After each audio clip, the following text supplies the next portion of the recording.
Sino ang mag-aakala na ang lalaki nag-challenge sa mga bilyonaryo ng Pilipinas ay huhulihin habang kumakain sa isang hotel? Mga kaibigan, ngayong araw, Feb 24, 2026, nagwakas ang isang mahabang pagtatago. Si Norman Mangusin o mas kilala nyo bilang si Francis Leo Marcos ay dinakip ng mga otoridad sa Sheraton Hotel sa Pasay. Nakunan pa ang pag-aresto sa mismong YouTube live niya. Bakit nga ba siya inaresto? At ano ang mga kasong pilit niyang itinago sa likod ng kanyang mga mayaman challenge?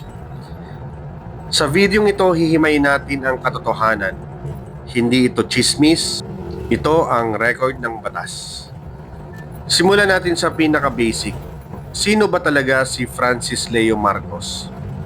Kung tatanungin mo ang NBI, sasabihin nila sa inyo, walang Francis Leo Marcos. Ang tunay niyang pangalan ay Norman Mangusin. Sa ating batas, may tinatawag tayong anti-alias law o anti-alias law. Bawal gumamit ng ibang pangalan para manlinlang ng tao. Noong 2020, sumikat siya dahil sa kanyang mga live videos. Mansyon, luxury cars at tone-toneladang bigas. Pero alam nyo ba na mismong si Senator Amy Marcos ay naglabas ng pahayag noon? Sabi niya, hindi namin siya kamag-anak.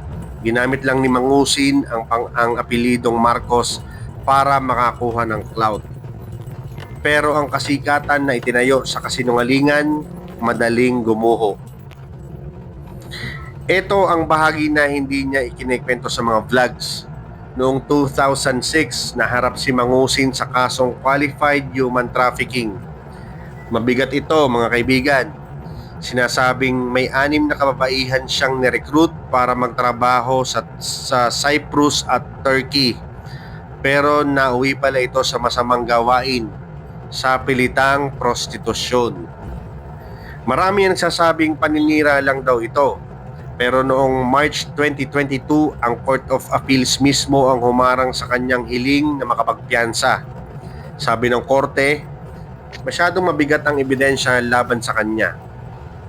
Isipin nyo, habang nagpapakitang gilas sa internet si Mangusin, may mga biktima palang naghihintay ng hustisya sa loob ng halos 2 dekada.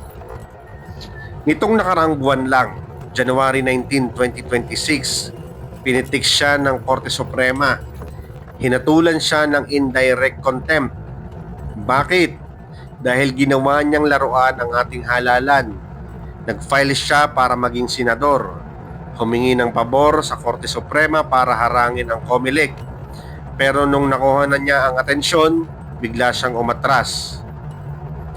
Sabi ng mga maestrado, hindi pwedeng gamitin ang batas para lang sa kapritsyo ng isang tao.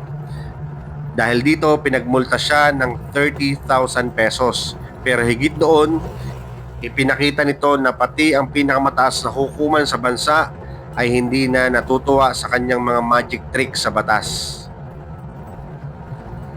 At ito na ang plot twist na kinagulat ng lahat. Itong Pebrero, kumalat ang litrato ni Mangusin na nakasuot ng ceremonial blue police uniform. Mukha siyang police general pero ang totoo, hindi siya police. Malamang. Sabi niya, edited lang daw ang picture.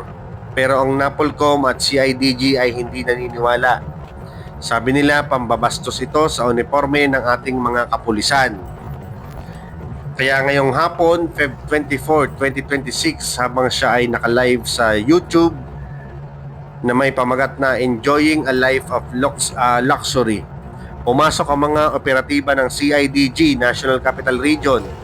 Isinilbi sa kanya ang warrant para sa kasong multiple unjust vexation.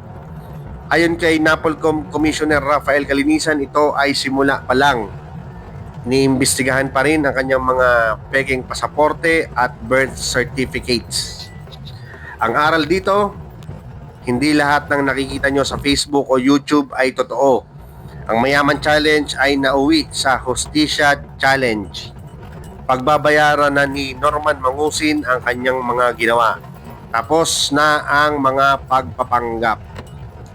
So, Ano pong masasabi nyo sa kwento sa mga kaso ni Norman Mangusin aka Francis Leo Marcos?